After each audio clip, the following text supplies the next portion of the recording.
मराठा आरक्षण मिळण्यासाठी तात्या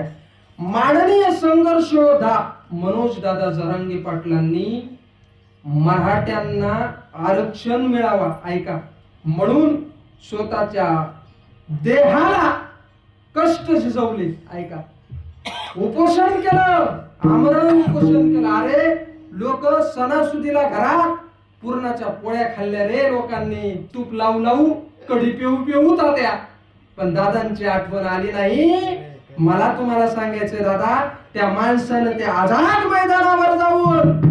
7 ते 8 दिवस त्या ठिकाणी स्वतःच्या शरीराला विसर पडून अन्नाचा त्याग करून पाण्याचा त्याग करून दादा उपोषण केलं आणि महाराज मला सांगायचं नाही दादाची माया आधी सरकारला आली का नाही हे मी तुम्हाला सांगणार नाही पण दादाची अगोदर काळजी त्या भगवंताला आली आणि भगवंताला आली काळजी आल्याच्या नंतर त्या लोकांना त्या देवानं सद्बुद्धी दिली की देवा आता तरी मराठ्यांचं काम करा आता तरी माननीय मनोज दादा जरांगेंचं काम करा तात्या ही खरी ताकद भगवंताची आहे आणि आशामध्ये देव आहे विठ्ठला विठ्ठला